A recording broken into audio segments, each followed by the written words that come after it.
Budget बहुत अच्छा है, लेकिन क्योंकि नरेंद्र मोदी की गवर्नमेंट ने, सरकार ने फैसला लिया है, तो राहुल गांधी का कर्तव्य बनता है कि नरेंद्र मोदी जो कहेंगे उसका विरोध करना, नरेंद्र मोदी जो करेंगे उसका विरोध करना। ये राहुल गांधी जी का जन्म सिद्ध अधिकार बन गया है। और ये this is most unfortunate for this country, this is most unfortunate for democracy. जो नरेंद्र मोदी को गाली देगा वो राहुल गांधी के मित्र होगा, वो मित्र होगा। जो नरेंद्र मोदी को बुरा कहेगा वो राहुल गांधी का मित्र होगा। इसीलिए नरेंद्र मोदी से नफरत करते करते राहुल गांधी अब इस मोड़ पे आ गए हैं कि जो भारत को गाली देता है राहुल गांधी अब उसको भी अपना मित्र बना लेते हैं, चाहे वो जॉर्ज सोरेस हो, चाहे चाइना के कुछ लोग हों। तो राहुल गांधी जी के लिए अब एक महायज्ञ करना पड़ेगा और वो उसमें प्रार्थना की जाएगी कि हे भगवान, राहुल गांधी जी की बुद्धि को ठीक कर। उस यज्ञ का नाम होना चाहिए बुद्धि शुद्धि महायज्ञ। किरण रिजिजू साहब बोल रहे हैं कि देखिए, राहुल गांधी जी को खुद नहीं पता है वो क्या बोलते हैं। उन्हें एक पर्ची थमाई जाती है, वो बोल देते हैं। इसीलिए तो मैं कह रहा हूं कि इस देश में अब एक महायज्ञ किया जाए जो राहुल गांधी जी की बुद्धि को शुद्ध करने के लिए। और मुझे लगता है कि इसको हम ही करेंगे। हम ही सोचते हैं, विचार करते हैं। 108 कुंडीय बुद्धि शुद्धि महायज्ञ भगवान से प्रार्थना करते हैं।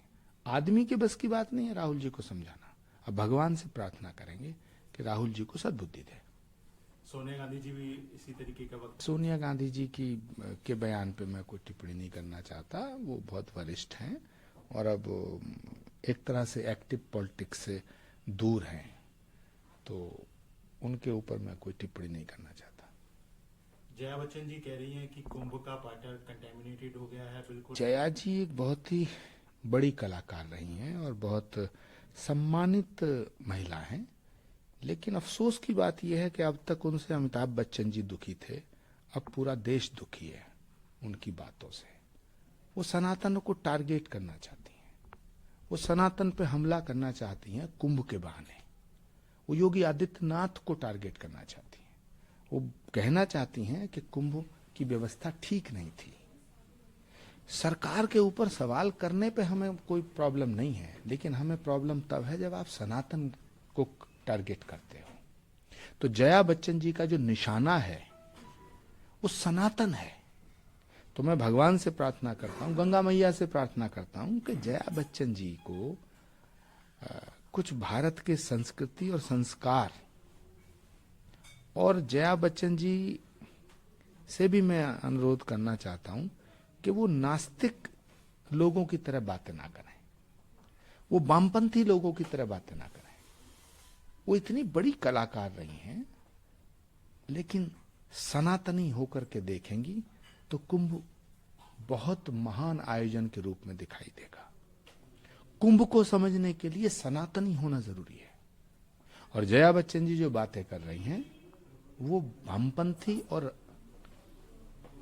नास्तिकों वाली बातें कर रही हैं। तो जो नास्तिक दृष्टिकोण से देखेगा, जो वामपंथ के दृष्टिकोण से देखेगा, उसे कुंभ में बुराई नजर आएगी।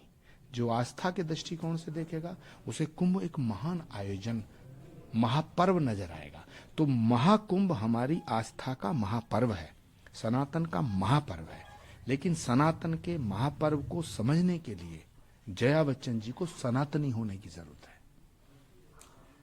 उधर आचार्य जी कल खड़गे जी बहुत वरिष्ठ हो गए हैं, बहुत उम्र दराज हो गए हैं, बुजुर्ग और वृद्ध हो गए हैं।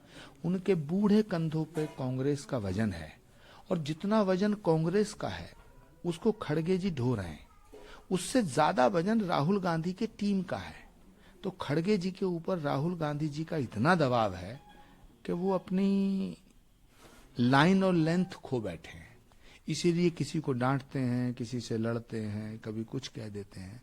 तो मुझे लगता है कि अब खड़गे जी को एक्टिव पॉलिटिक्स से संन्यास ले लेना चाहिए। उधर देखिए, कुंभ में जिन लोगों की मौत हुई है उसका दुख सबको है। देश के प्रधानमंत्री, देश के गृह मंत्री, उत्तर प्रदेश के मुख्यमंत्री और भारत की सब जनता को उनका दुख है। लेकिन राहुल गांधी और अखिलेश यादव तो मौत के ऊपर सियासत करना चाहते हैं। उनके मरने का दुख नहीं है इनको, इन्हें तो लाशों पर राजनीति करनी है। ये सत्ता का सिंहासन खोज रहे हैं।